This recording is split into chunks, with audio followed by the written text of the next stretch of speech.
Olá, muito boa tarde a você que está conosco aqui pelo site Notícias Agrícolas. Está no ar mais um boletim de acompanhamento do mercado. Agora para a gente saber o que aconteceu lá em Chicago.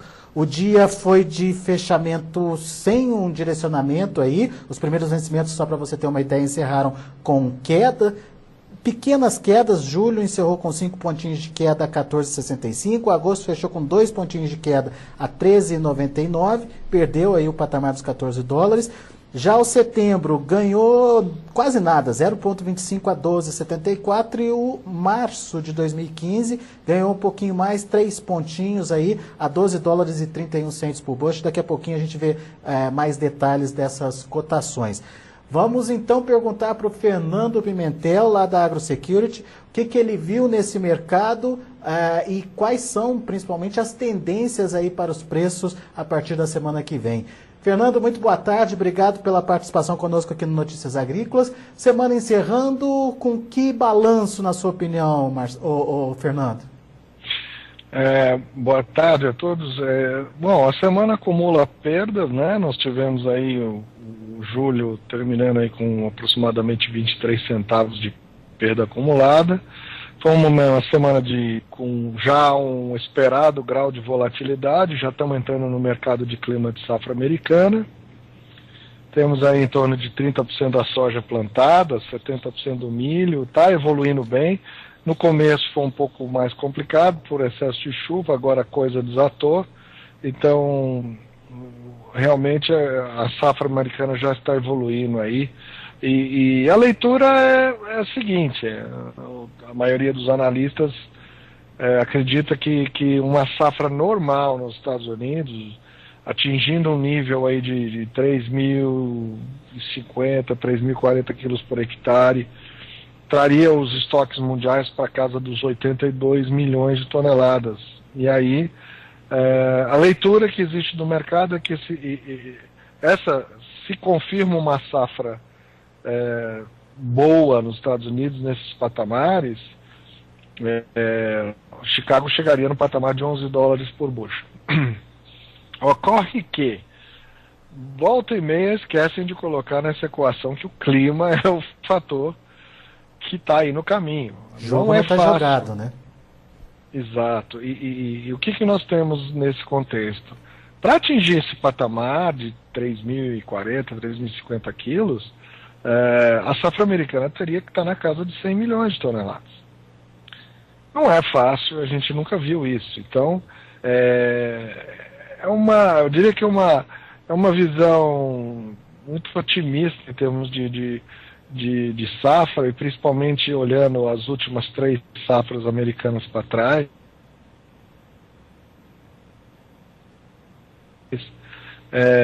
Não dá para acreditar nesses patamares, mas é a velha história. Se acontecer, os estoques iriam para a faixa de 82 milhões de toneladas no mundo, faria uma recomposição dos estoques domésticos dos Estados Unidos, o que é absurdamente necessário nesse momento, porque todos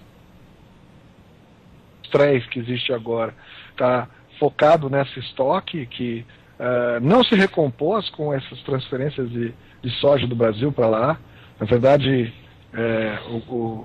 a recomposição ou a suprimento praticamente pegou as fábricas esmagadoras da porção leste, né? Mas não resolveu totalmente o problema de abastecimento das fábricas nos Estados Unidos.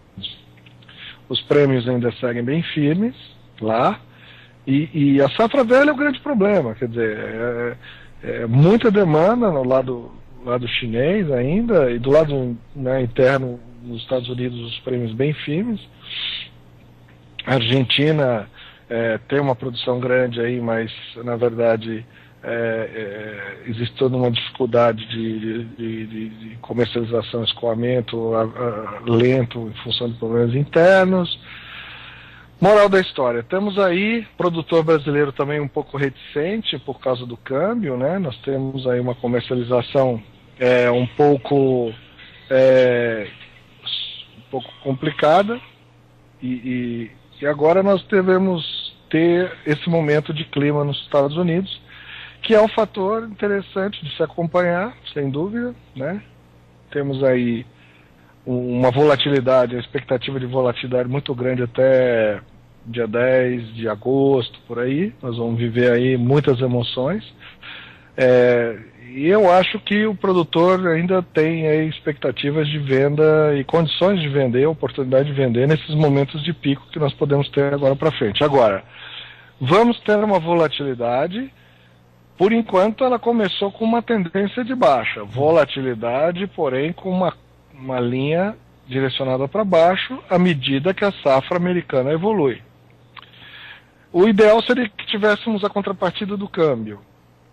Mas, no momento, o câmbio nosso está sendo afetado por fluxo, entrada de dólar, e quando ele tenta descolar, o Banco Central entra batendo também. Então, eu diria que, dentro do contexto do mercado financeiro, política monetária, acho improvável que o dólar vá passar dos 30 no horizonte até julho, aí, final de julho. Então, o produtor tem que fazer essa conta. Agora, essa etapa final, que o produtor aí tem 25, 30, 40% da safra na mão, tem que estar bastante esperto agora, muito atento a essas notícias de evolução da safra dos Estados Unidos, porque nós podemos realmente ter o mercado posicionado, não diria nesses 11 dólares que alguns analistas estão colocando, mas ele pode buscar os 13 dólares logo, se tiverem mais notícias aí na próxima semana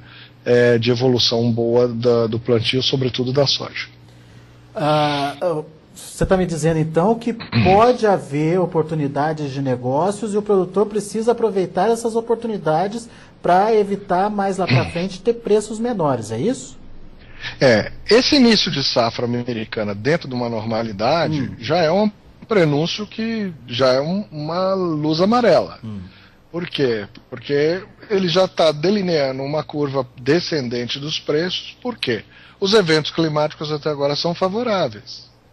Então não dá para o produtor ficar só apostando em notícia ruim sobre safra americana. Então eu acho que o produtor agora tem que ser um pouco conservador. Quem atrasou demais a venda, é um momento ainda de conseguir negociar alguma coisa em boas condições. O câmbio não está nos ajudando, é ano de eleição, a coisa está artificial, então prestar atenção nesses momentos de Chicago aí. Nós estamos fechando a semana com julho a 14,65, já em torno aí de 70 centavos de perda nos últimos 15 dias. Então é importante a gente, 70 não, acho que é um pouco menos, 60 centavos de perda, mas eu acho que é importante o produtor já assumir um pouco, aquele que apostou demais, que está com muita posição ainda na mão.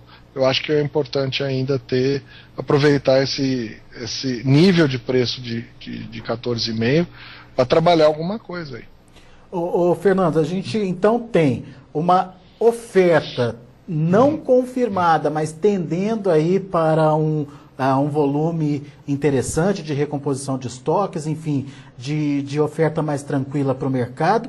Mas e a demanda, na sua opinião? A China, no mês de abril, segundo os próprios chineses, comprou um volume recorde. As primeiras informações mostram que maio também deve ser de volume interessante de compras aí da China. Será que a demanda não pode ajudar a segurar esse mercado, ou seria exagero falar isso nesse momento, hein? Eu acredito que o chinês está trabalhando forte com demanda. Ele está, sem dúvida, preocupado com o abastecimento também. Você não brinca com o abastecimento de um país daquele tamanho, com a população daquele tamanho. Então, uma eventual quebra de safra americana colocaria a China numa situação bem delicada. Então, estar trabalhando essas compras nesse momento é fundamental. Agora, talvez a China, se tiver o conforto de uma safra americana boa, talvez eles reduzam o ritmo também. Imagine você um efeito conjunto de safra americana boa com uma redução de ritmo de compra chinesa, que pode ocorrer se ela estiver confortável com o abastecimento nos próximos 12 meses. Mas Então, para isso os chineses tiver... vão acompanhar de perto também a evolução do plantio lá nos Estados Unidos, a evolução da safra por lá, né?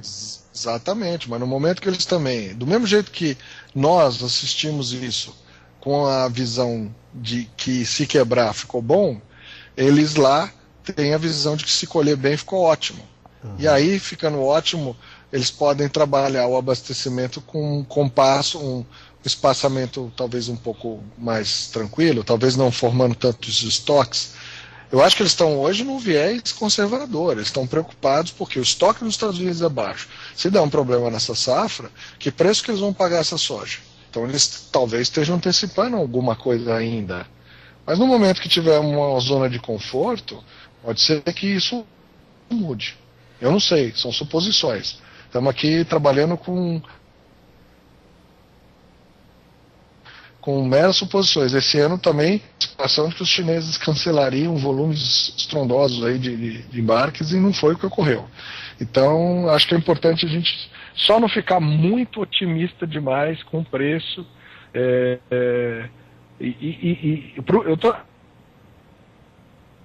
Essa mensagem aqui não é para o produtor que tem 20% ou 30% de safra para vender.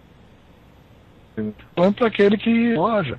Então, ele corre um risco, porque o câmbio não vai ajudar por enquanto. Se ele tiver que realizar pagamentos aí agora em julho, vencimentos de banco, junho e julho, ele vai ter que vender eventualmente com abaixo. Se Chicago estiver baixo, vai fazer um preço ruim, né?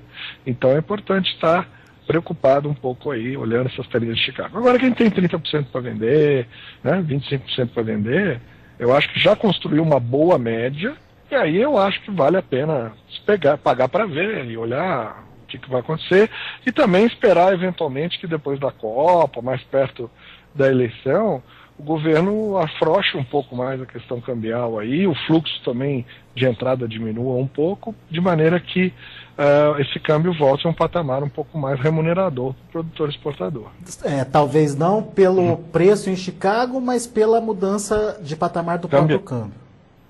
É um jogo complicado, até para quem está mais embasado em economia, macroeconomia, é uma análise complicada. Imagina então para o produtor rural, que apesar de estar bem informado, hoje o produtor é muito bem informado, ele fica numa dúvida atroz aí, né? No seu travesseiro toda noite. Mas você falou aí que vai ter a volatilidade, e esse início desse período de volatilidade está caminhando para uma volatilidade de queda aí nos preços. Passaram os melhores momentos de venda, na sua opinião, ou ainda não dá para afirmar isso? Acho que não dá para afirmar isso não, Alexandre. Está muito no começo da safra americana. Esse é o primeiro momento. Esse é o primeiro momento do risco climático, que é a umidade de solo, é a condição de plantio. Esse é o primeiro capítulo da novela Clima de Safra Americana. O produtor sabe que o início da safra é importante, ter a safra dentro do cronograma normal, isso tudo é importante, mas isso não é necessariamente a consolidação da safra. Nós temos muita água para rolar debaixo da ponte ainda. Nós temos um clima que está errático no mundo inteiro, estamos entrando no modo El Niño agora, né? Embora ele seja um evento do hemisfério sul, ele afeta o globo, de uma maneira geral, né? Então, nós estamos terminando o primeiro capítulo, que é o plantio de safra americana, né? Bom, se ele for concluído com êxito dentro da normalidade, já está superada uma primeira etapa de risco.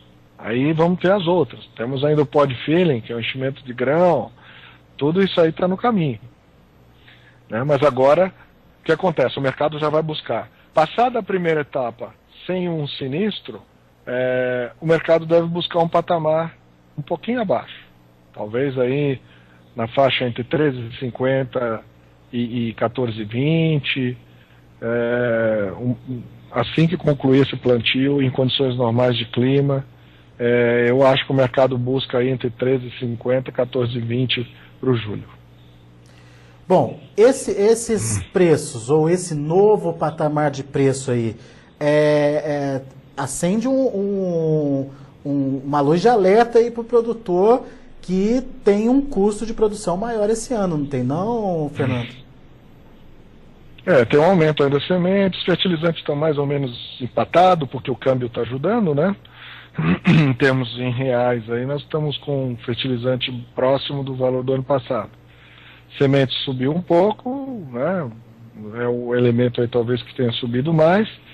A parte de operações nós vamos ter eventualmente, eu estimo que depois das eleições nós vamos ter um aumento do óleo diesel, e aí o custo operacional, eu se fosse produtor já estimaria pelo menos com 5% mais, né?